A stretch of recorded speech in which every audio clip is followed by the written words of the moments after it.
Así es de que antes de iniciar te invito a que oremos al Señor, por favor. Cierra tus ojos, inclina tu rostro y vamos a orar a nuestro Dios en esta tarde. Padre, estamos muy gozosos en nuestro corazón porque tu palabra es buena, expresa tu voluntad, la cual es agradable, es perfecta, Señor, y hoy queremos comprobarla. Hoy queremos descubrir la riqueza que hay en tu palabra respecto a la justicia, respecto a tu amor, respecto a tu gracia. Y pedimos tu dirección, pedimos tu sabiduría, pedimos que nos concedas no solo conocer, sino entender la profundidad de esta enseñanza, pero también la sencillez de su aplicación. Ayúdanos a vivirla, a ponerla por obra, porque no queremos ser solo oidores, sino hacedores de tu palabra. Llévanos, Señor, a dar fruto, fruto espiritual, que sea bueno, que sea abundante, que sea permanente y que lo podamos establecer en nuestras vidas y en nuestras familias también, Señor. Esa es nuestra oración esta mañana. Señor, usa a tu siervo. Hoy estoy aquí, Señor, solo como un instrumento tuyo, Padre. Y que sea tu Espíritu Santo y no yo, te lo pido. En el nombre de Jesús, nuestro Señor y Salvador, oramos. Amén y amén. Abre tu Biblia en Mateo capítulo 7, por favor, para dar lectura a la palabra de Dios.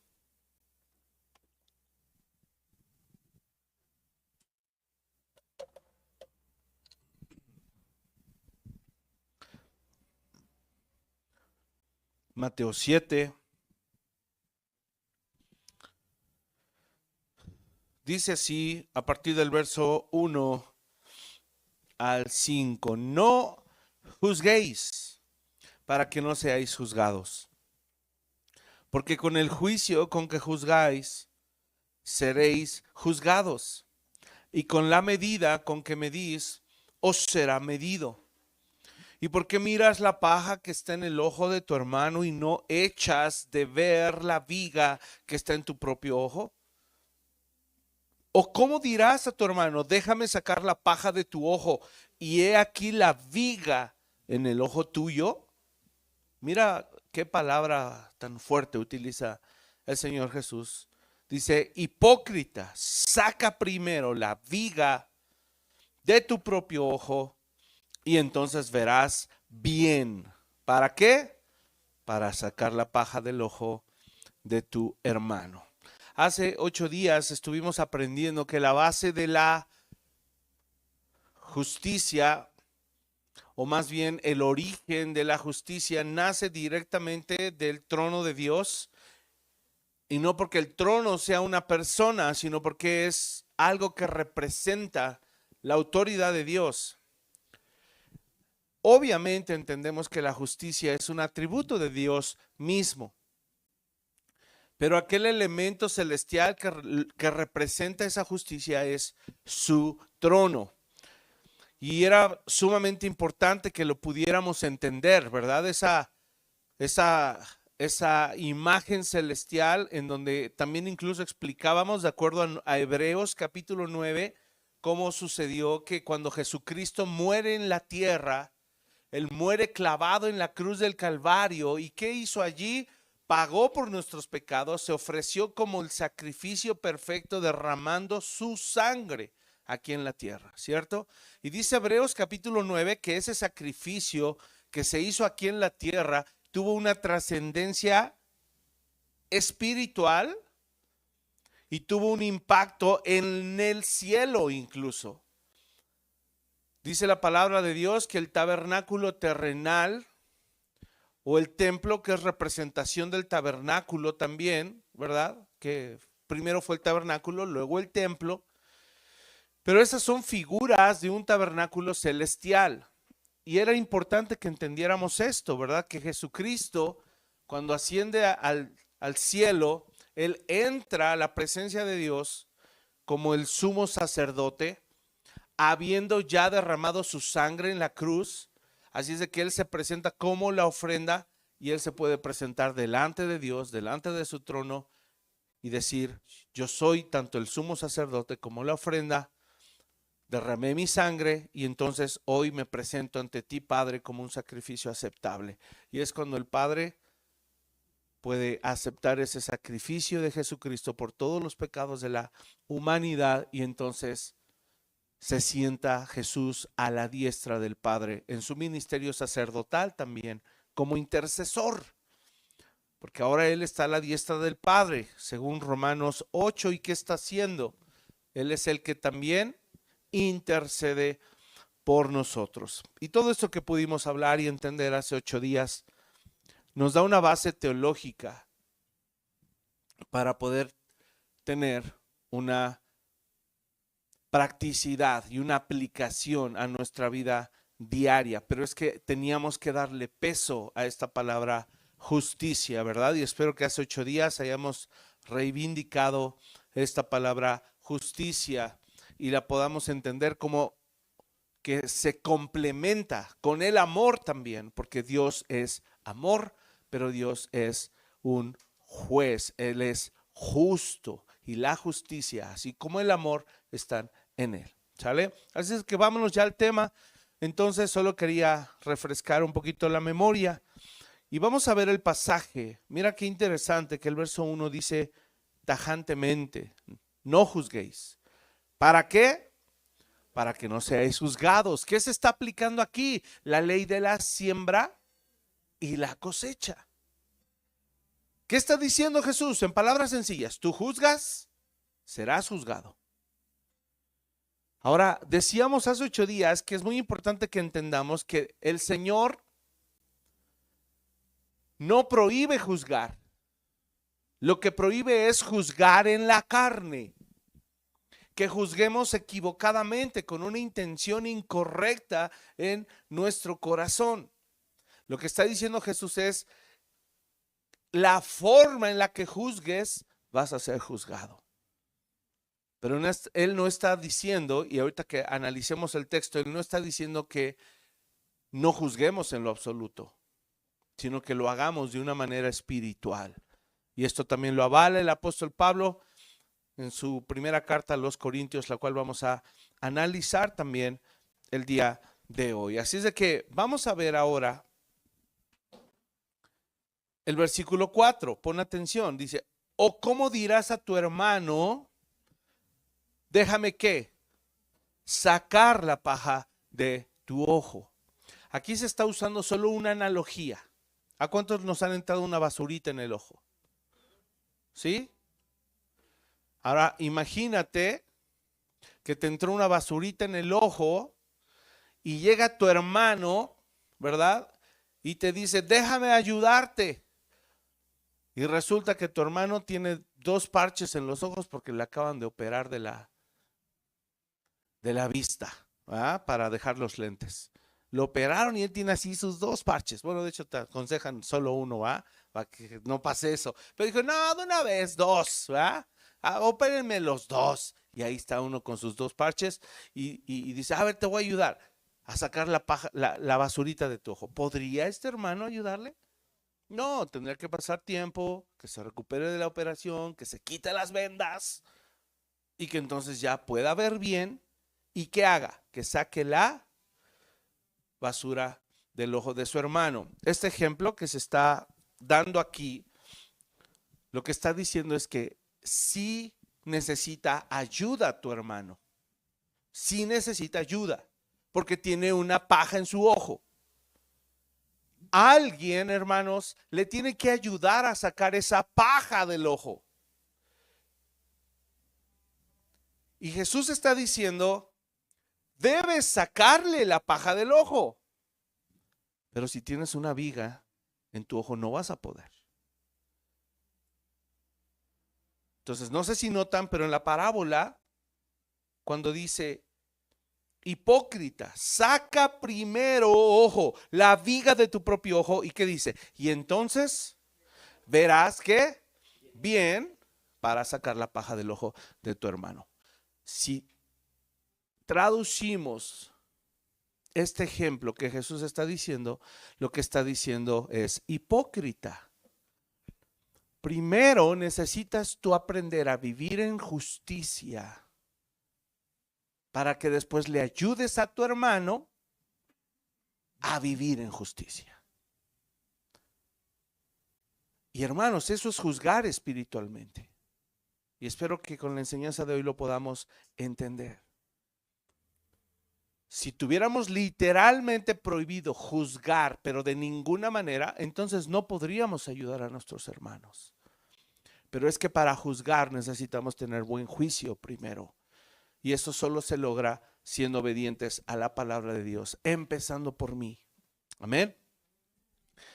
Eso quiere decir que entonces debo juzgar con congruencia, porque no puedo ayudar a otro con algo en lo que yo mismo estoy batallando.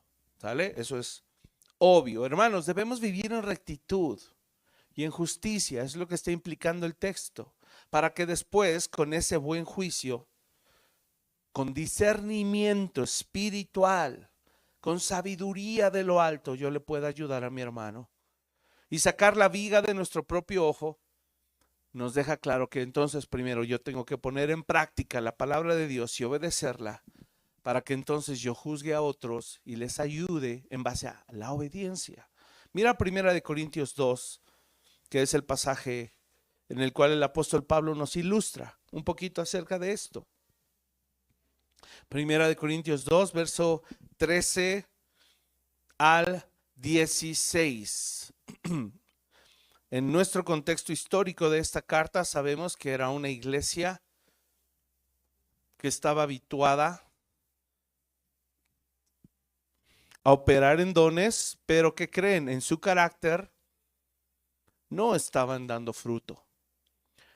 En sus relaciones estaban teniendo conflictos y no pocos. Pienso que si el apóstol Pablo no hubiera intervenido en esta carta, la iglesia se hubiera dividido. A tal grado estaban los conflictos, porque unos estaban diciendo yo soy de Apolos, otros diciendo yo soy de Pablo, otros diciendo yo soy de Cristo, porque había pleitos allí adentro. Mira el verso 13 como dice, lo cual también hablamos no con palabras enseñadas por sabiduría humana, sino con las que enseña ¿quién? El Espíritu. Mira esta frase, qué curiosa es, acomodando lo espiritual a lo espiritual. Pero el hombre natural no percibe las cosas que son del Espíritu de Dios, porque para eso son locura y no las puede entender, porque se han de discernir espiritualmente. Verso 15, en cambio, lee conmigo, el espiritual ¿qué hace? Juzga todas las cosas, pero él no es juzgado de nadie. Porque ¿quién conoció la mente del Señor? ¿Quién le instruirá? Mas nosotros tenemos la mente de Cristo. Hay mucha riqueza aquí y espero poderles transmitir lo que el Señor nos quiere hablar. Hermanos, la mente de Cristo, que es la declaración final de esta porción, lo que está diciendo, lo que está dando a entender es que la mente de Cristo nos va a ayudar a guiar a otros. Tú no vas a poder guiar a alguien si no piensas como Cristo, si no vives como Cristo. El mismo Señor Jesús denunció a los fariseos y les dijo, hipócritas, pretenden ser ciegos guiando a otros ciegos. Y si tú eres ciego, no vas a ver el hoyo en el camino y te vas a caer, pero como otros te vienen siguiendo, ellos van a caer en el hoyo también. Él nos está animando a que tú y yo seamos espirituales y para eso se requiere desarrollar algo que se llama discernimiento espiritual. Porque el que discierne espiritualmente es capaz de guiar a otros, de ayudar, de servir, de animar, de alentar a otros al bien. La mente de Cristo nos guía a ayudar entonces a servir a otros sin murmurar y sin criticar a otros, que es lo que está denunciando Mateo capítulo 7. En la Nueva Traducción Viviente, hermanos, mira cómo dice el verso 15. El verso 15 dice, el espiritual juzga todas las cosas, pero él no es juzgado de nadie. Mira cómo dice, los que son espirituales pueden evaluar todas las cosas, pero ellos mismos no pueden ser evaluados por otros. ¿Quiere decir que si tú eres espiritual, eres intocable? No. No se está refiriendo eso al texto. Se está refiriendo a los criterios que usamos para decir si alguien está mal o alguien está faltando en obediencia a Cristo. Y si tú y yo somos espirituales, aquí Pablo nos dice que tenemos la facultad, escucha, ¿cuál es la palabra? Evaluar. No condenar. Es muy diferente, ¿estás de acuerdo? No criticar, chismear, murmurar. Yo agregaría que también la palabra lo hace, difamar, ¿verdad? Porque cuando ya hay un conflicto en mi corazón con alguien, inflo. Y eso ya es difamar. Interpreto las intenciones del otro. Y eso no me consta, no lo puedo hacer. Pero la palabra correcta y propia es juzgar en base a un juicio basado en la palabra, de manera que estamos evaluando la situación. Y mira qué diferente. Porque si a ti te llaman en una junta, tu jefe te llama y te dice, por favor, ven a mi oficina. Y tú entras y te dice, voy a juzgar lo que has estado haciendo. ¿Cómo te sentirías?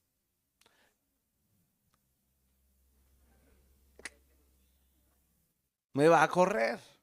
No sin antes decirme mis cosas.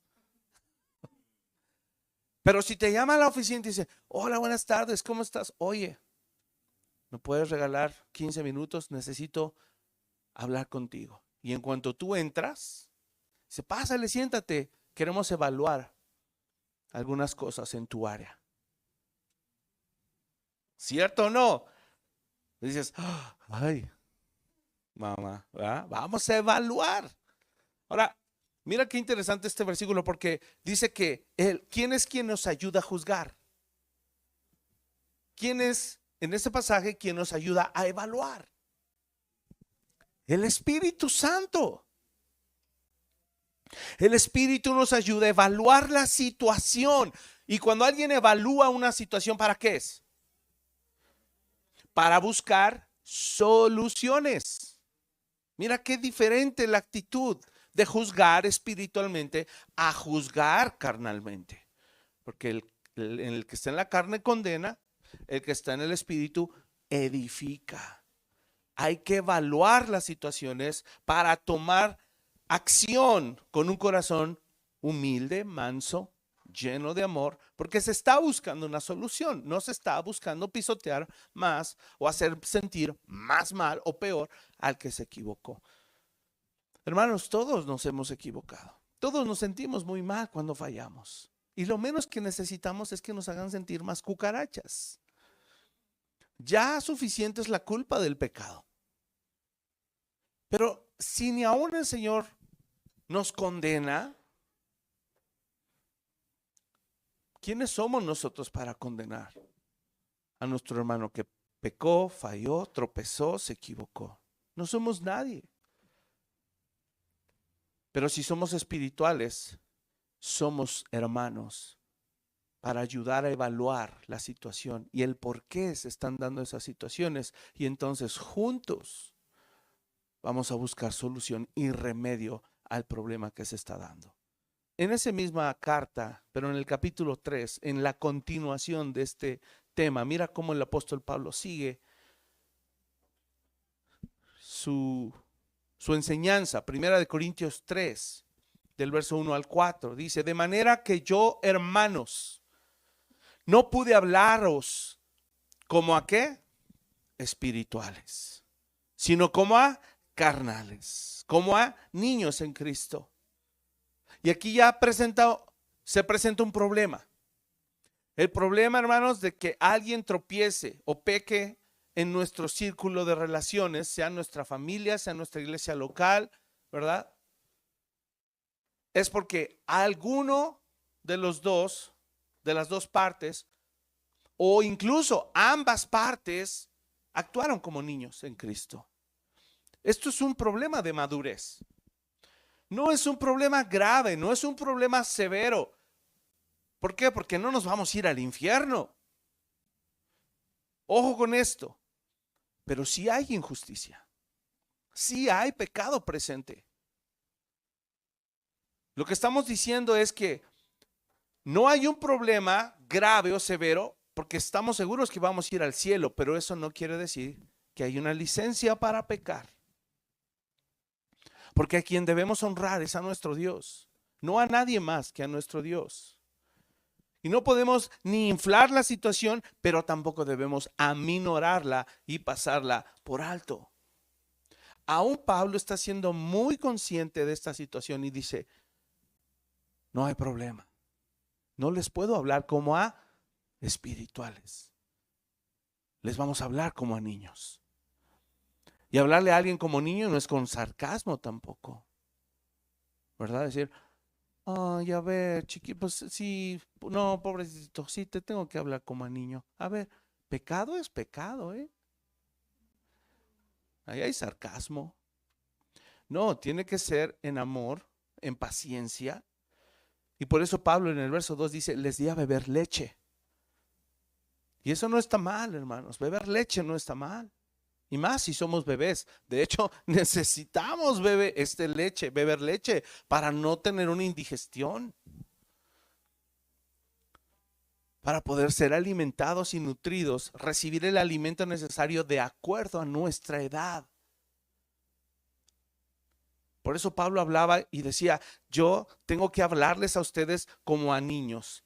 Escucha, esta es la diferencia. Pero hay otros a los cuales sí les puedo hablar con la sabiduría celestial. Hay aquellos maduros que podemos ya hablar de otros temas. ¿Por qué? Porque han madurado. Comentaba yo con mi esposa en la mañana y le decía, el apóstol Pablo no le hablaba igual a todas las personas. Nuestro Señor Jesús no le hablaba igual a todas las personas. Jesús daba enseñanzas para todos, sí, pero a la mayoría les enseñaba por parábolas. ¿Tenía otro grupo a quienes les hablaba verdades profundas espirituales? Sí, a sus 12, a los discípulos. Y Pablo está haciendo y aplicando la misma regla. Pablo está hablando sabiduría celestial, verdades espirituales profundas a un grupo de personas, que son los espirituales maduros. Pero le está hablando a otro grupo, que generalmente es la mayoría, de una manera simple y sencilla, clara, pero también correcta, en amor, con paciencia. ¿Qué cambió? ¿Qué depende? La madurez. Unos son ya adultos, otros son niños. Unos toleran el alimento sólido, otros solamente leche. Y eso no está mal. Dice, les di a beber leche y no vianda, porque aún no eran capaces. Y mira esto, ni son capaces todavía, porque aún sois carnales. ¿Cuál era la evidencia de esa carnalidad? Dice allí, pues habiendo entre ustedes celos, contiendas, disensiones, ¿no son carnales y andan como hombres? Porque diciendo el uno, yo ciertamente soy de Pablo, y el otro, yo de Apolos, ¿no sois carnales? Entonces tenemos, hermanos, dos grupos. Y eso no es hacer acepción de personas, no lo malinterpretemos. Eso no es ser selectivos, ¿verdad? Y decir, este es el grupo VIP, este es el grupo prole. No, eso no debe existir en la iglesia. Pero la enseñanza sí se debe distinguir. ¿Por qué? Porque Jesús lo hizo. A unos les habló por parábolas, a otros les explicó las parábolas. Tú sabes qué grupo es cuál. Y en la iglesia Pablo está instruyendo y está diciendo, hay unos que son espirituales, hay unos que son carnales. Los espirituales pueden tolerar vianda, pueden tolerar estudios serios, profundos de la palabra, porque ya pasaron, como dice Hebreos, ya pasaron el tiempo en el que eran niños, ¿no? Dice, porque debiendo ser maestros ya, después de tanto tiempo y aún no son capaces todavía, y es necesario que se les sigan instruyendo las doctrinas fundamentales, ¿verdad? ¿Cuáles son? Pues tú sabes, muerte, sepultura, resurrección de Cristo, bautismo, la oración, la palabra. Y creo que como iglesia tenemos también ahora que empezar a dar a cada grupo lo que necesita.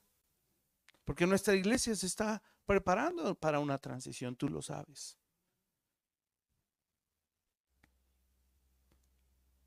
Pregúntate, ¿dónde estás? ¿En qué grupo estás? Tú sabes. El error sería pretender o creer que estoy en un grupo, generalmente en el de los espirituales, cuando en realidad no estoy tolerando la vianda. Pero tampoco hay problema. La solución es sencilla, es beber leche. Y eso te va a nutrir. No deberíamos sentirnos mal. Sea leche o sea vianda, somos hijos de Dios. Y el bebé va a dejar en algún momento lo carnal, porque esa es una garantía de nuestro Dios. Él lo garantiza. Así es de que el espiritual, ¿qué dice? El espiritual que juzga, ¿en dónde? Vamos a leerlo. Nuevamente el capítulo 2. ¿Estás allí? El hombre natural no percibe las cosas que son del espíritu, porque para él son locura, no las puede entender, se han de discernir ¿cómo? Espiritualmente. En cambio el espiritual juzga todas las cosas. Quiere decir que el espiritual juzga en el espíritu. El carnal juzga en la carne. El espiritual usa la palabra de Dios como su guía máxima. El carnal usa su criterio y su juicio humano como su base. ¿Cuál es superior? La palabra de Dios, eso es obvio. El espiritual. Mira qué tremendo es esto. El espiritual entonces juzga ¿cómo? Con actos de amor. No con palabras. Porque el espiritual evalúa. ¿Y para qué evalúas si no vas a poner en acción algo distinto? Esa frase, ¿quieres cambios diferentes? ¿Resultados diferentes? Haz cosas diferentes. Eso es ser espiritual. ¿De dónde esperas que nazca fe, madurez, fruto, paciencia, disciplina, perseverancia? ¿De dónde esperas que eso brote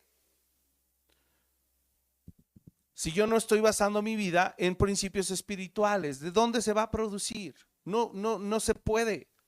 Si yo ando en la carne, ¿de dónde espero ver resultados diferentes? Si las acciones que yo estoy haciendo tienen que ver con mi carne, con lo visceral, con lo emocionalista, no lo emocional, lo emocionalista, ¿de dónde yo espero que haya resultados diferentes?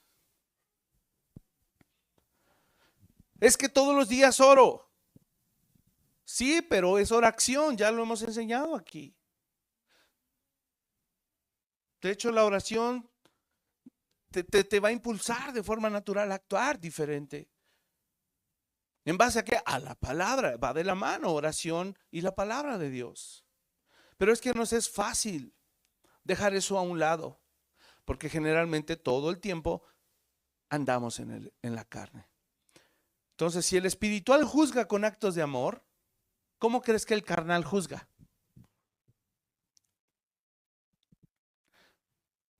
Con la boca, solo con palabras. Juzgar espiritualmente no es decir que el otro está mal. Eso es juzgar en la carne. Si tú vas a aprender a juzgar espiritualmente, cierra la boca.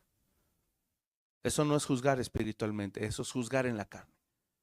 Hablar y decir en que el otro está mal y estarle diciendo, y lo peor de todo es que no se lo decimos a esa persona, vamos y le decimos a alguien más que el otro hizo algo equivocado. Eso es carnal. El que juzga en lo espiritual cierra la boca, evalúa la situación y va y ayuda, actúa, hace algo diferente. Y entonces se puede producir un cambio diferente. Porque el espiritual cubre multitud de faltas. El carnal recalca las faltas. El espiritual se guía en el amor. Y por eso digo que el amor cubrirá multitud de faltas. Amando a aquellos que fallan, hermano. Perdonando a aquellos que fallan. Gozándote aunque te hayan agraviado. Pero gozándote en medio de la tribulación. Teniendo y procurando la paz con tu hermano aunque te ofendió. Sin abrir la boca y sin decir una sola palabra. Eso es espiritual. Porque estás evaluando el problema y estás actuando en amor, en paciencia, en mansedumbre. Así juzgamos los espirituales, sin palabras, con actos de amor. Abrir la bocota es muy fácil. Muy fácil.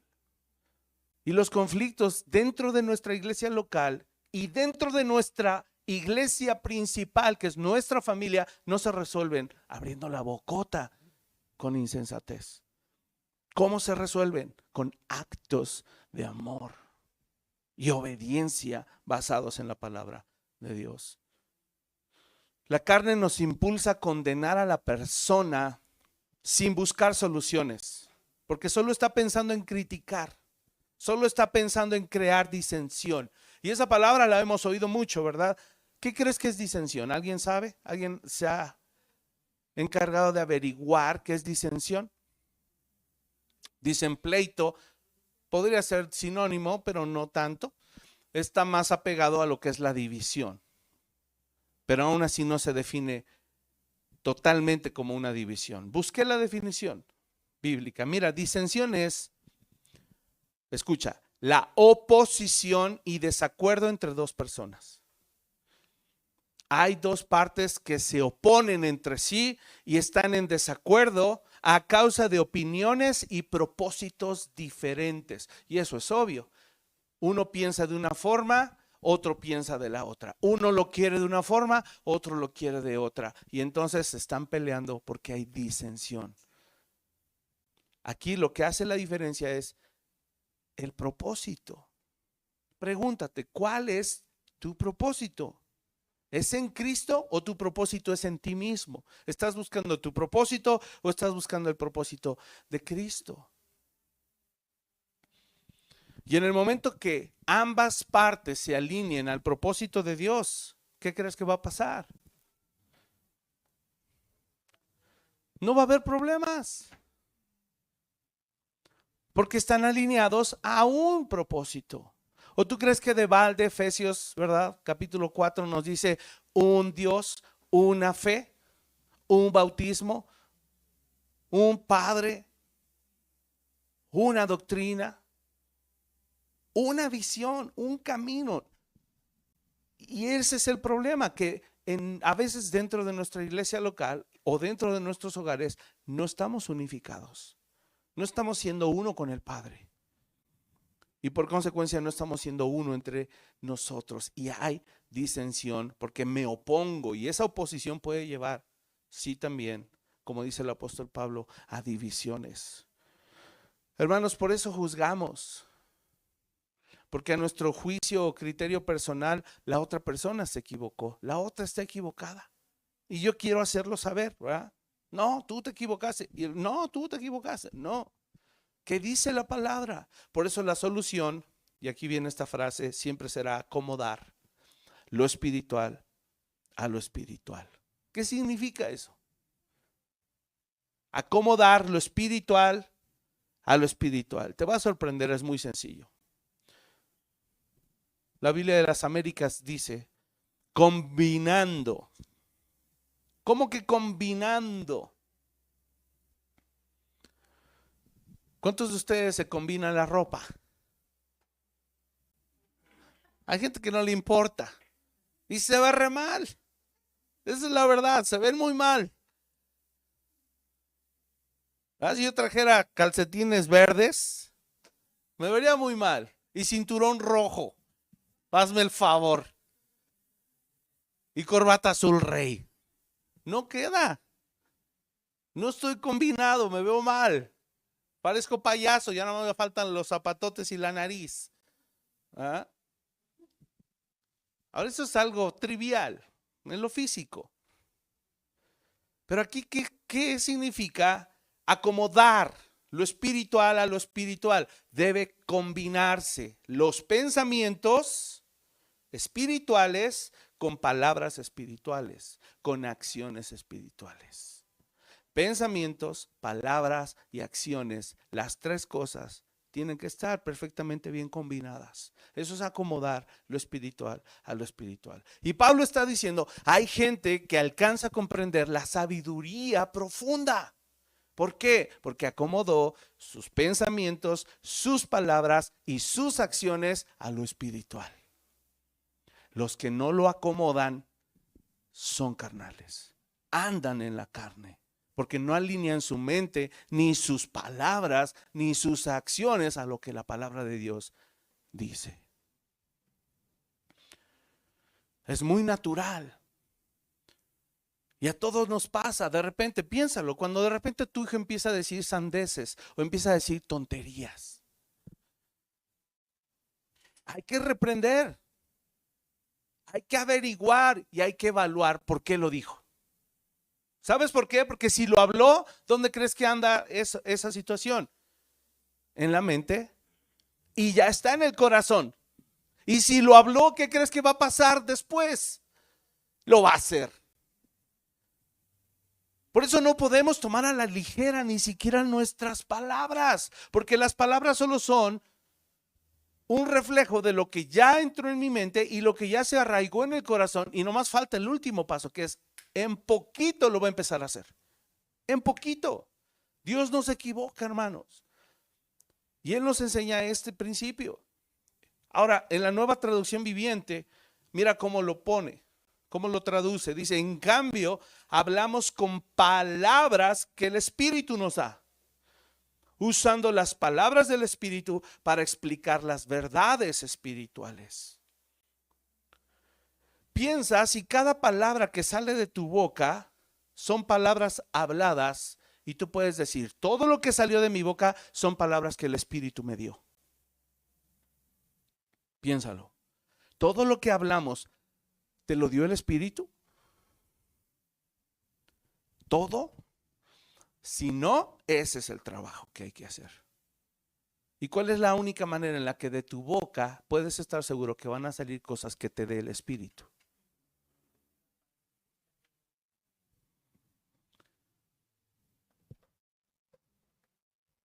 Hola, bueno, probando. ¿Cómo está la recepción?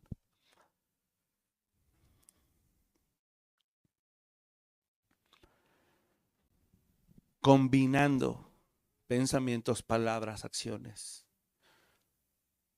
Recibiendo del Espíritu para hablar del Espíritu, actuar en el Espíritu. Vamos a 1 de Pedro 4, que también el apóstol Pedro, además de Pablo, nos ayuda a entender.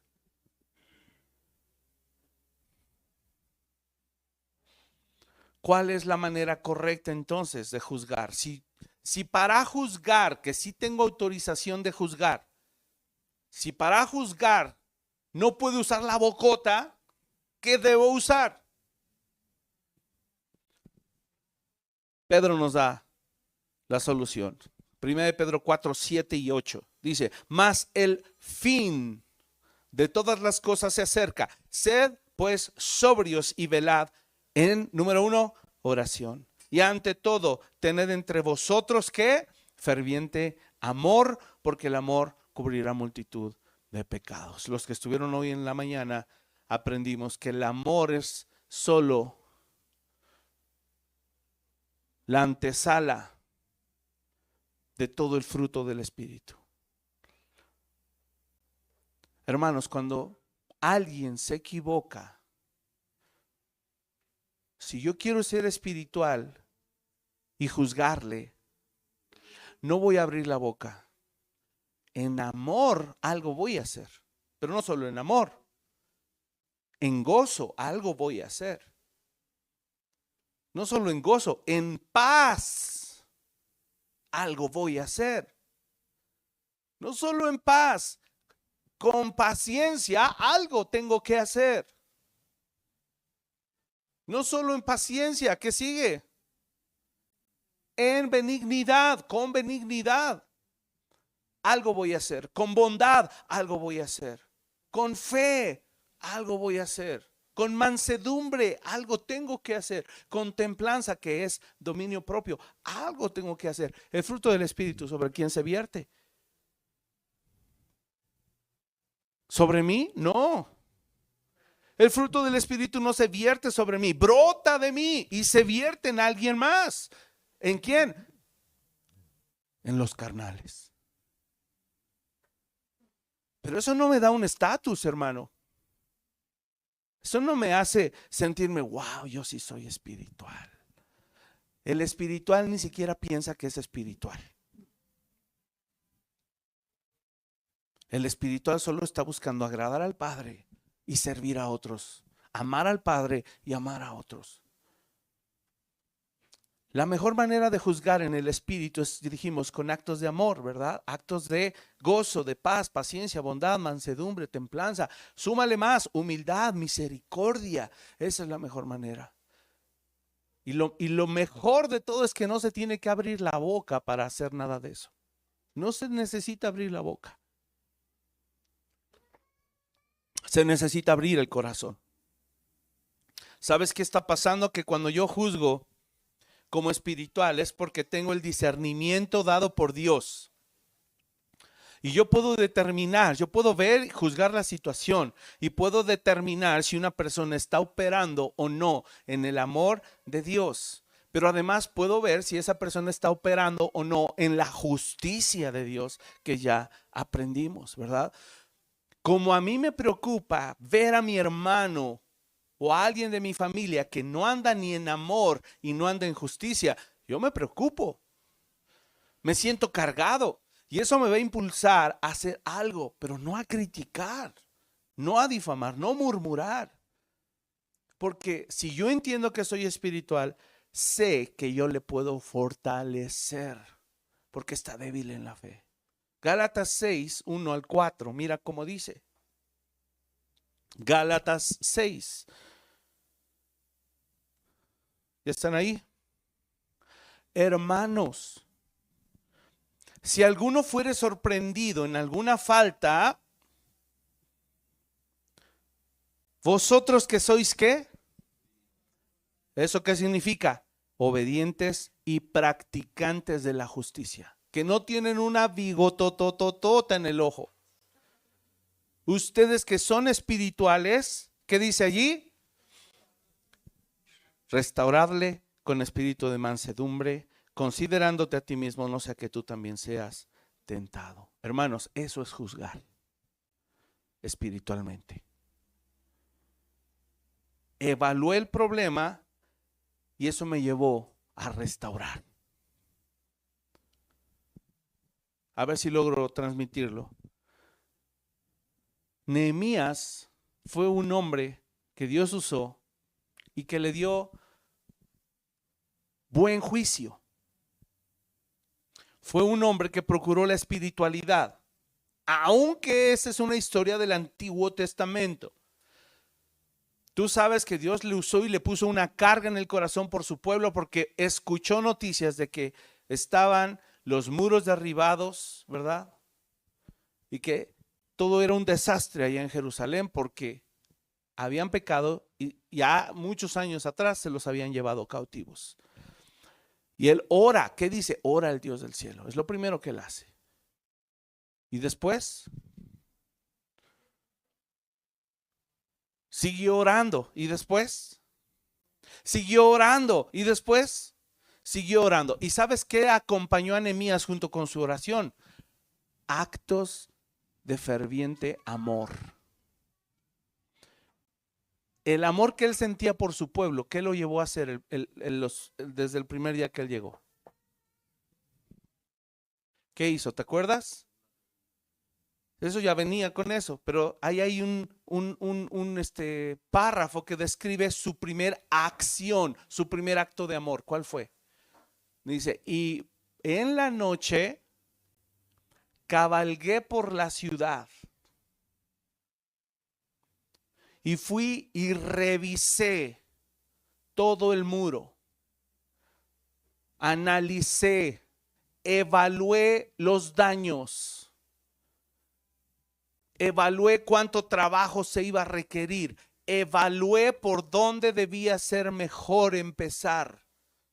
Evalué con cuántas personas contábamos.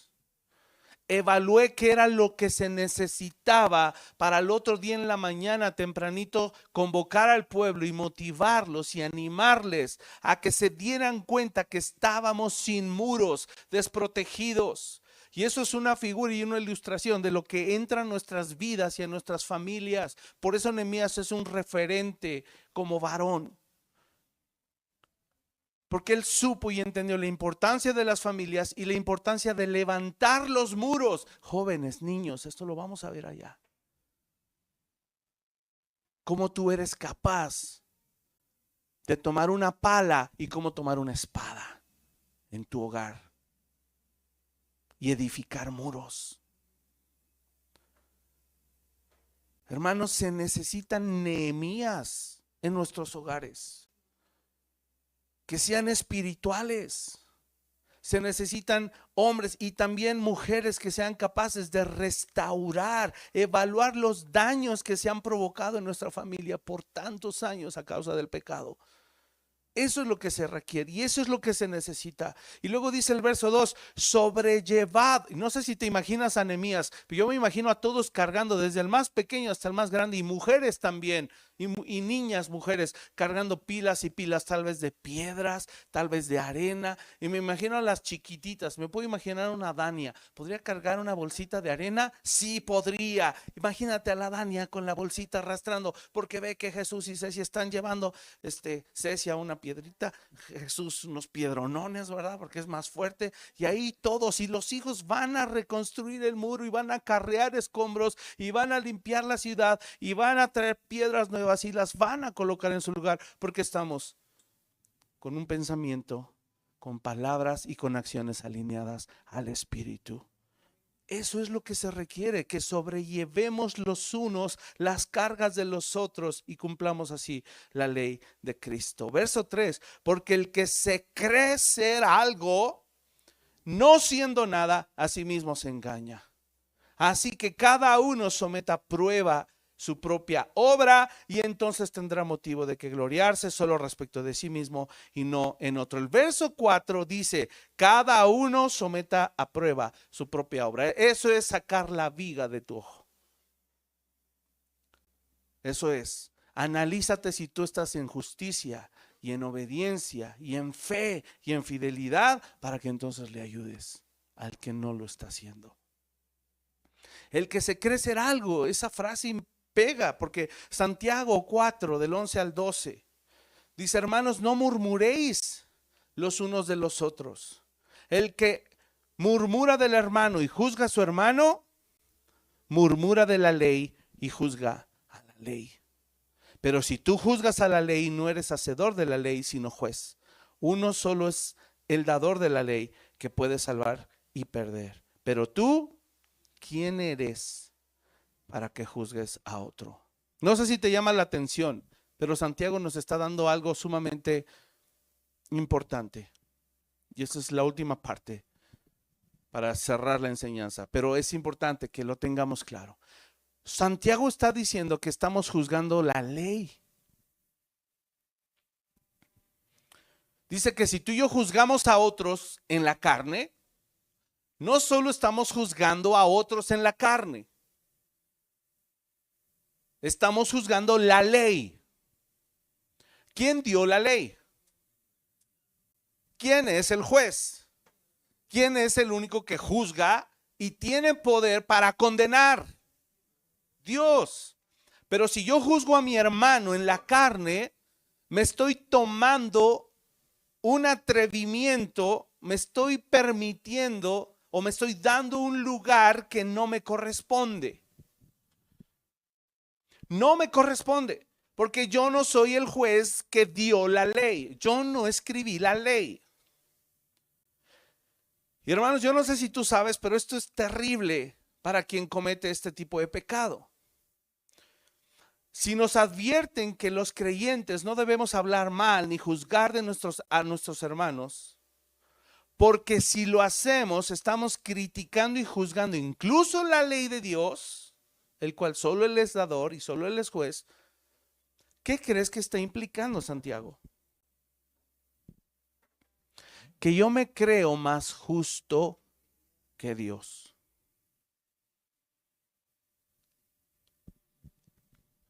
Y por eso Santiago dice, versión Reina Valedora, ¿qué te crees, brother? ¿Qué te crees, mi chavo?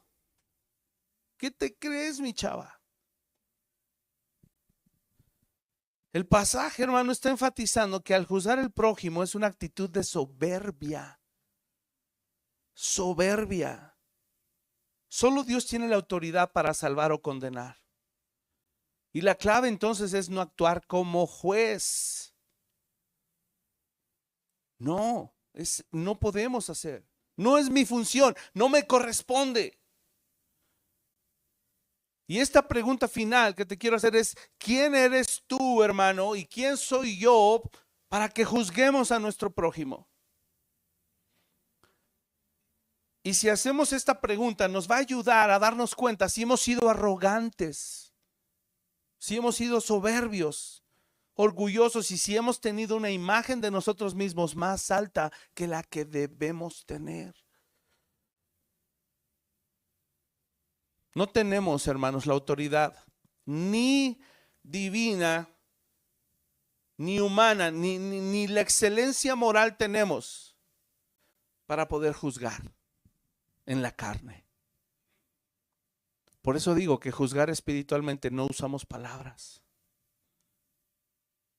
Usamos actos de amor. Juzgar en la carne es juzgar la ley, poniéndome en el lugar de Dios. Él es el juez. Recuerda, no tenemos la facultad. No somos superiores. No seamos orgullosos. No seamos altivos, dice la palabra de Dios. Por eso Santiago dice, no siendo nada, a sí mismo se engaña. Porque no tenemos la facultad. No somos nadie. Literal, es lo que está diciendo Santiago. Nos estamos engañando si estamos señalando y juzgando y diciendo qué hace o qué no hace el otro. Nadie podemos, nadie. La murmuración, hermanos, es usurpar el derecho de Dios. Es querer usurpar el trono de Dios creyéndome justo. Lo mismo juzgar, lo mismo criticar. Pregúntate, ¿en base a qué digo eso? ¿En base a qué emito el juicio? ¿En base a qué juzgo y señalo? ¿En base a qué? ¿Y quién nos da el derecho de hacerlo?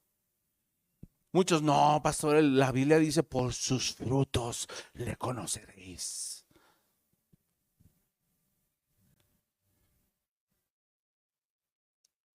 Sí, pero ya te expliqué que no hay que abrir la bocota.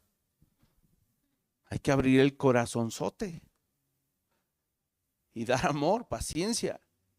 En vez de decir frases como, este hermano se ve que no tiene el amor de Cristo. Este hermano es un pecador, no debería hacer esto. Este hermano como que ya debería madurar, ¿no? Ya lleva mucho tiempo. O hermana, ¿ah? No debería ofenderse por todo. Hermanos, cierra tu boca y actúa. Dale amor, dale misericordia, actos de amor. Solo hablar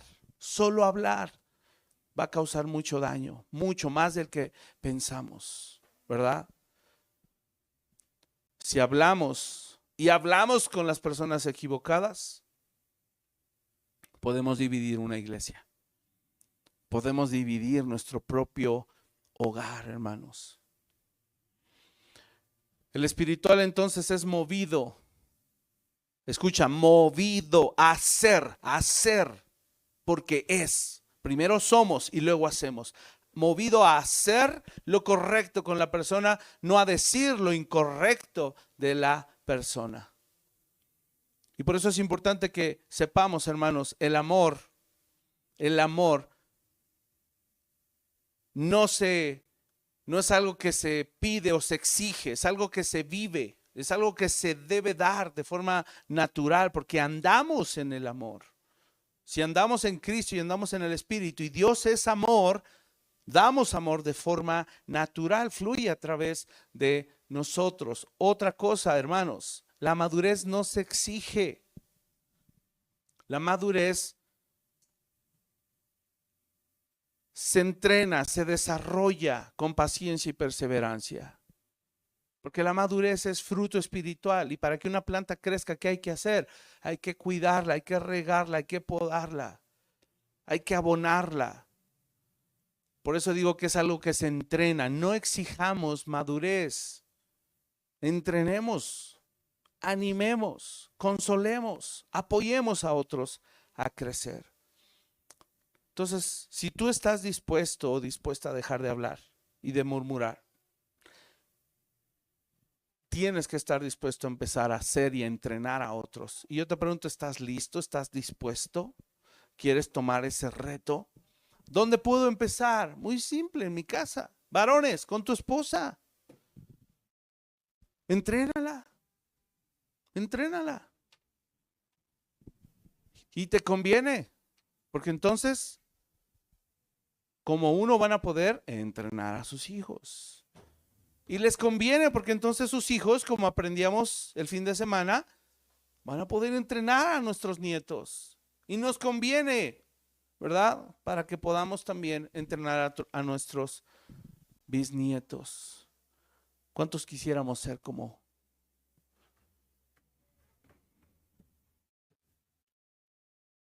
José fue?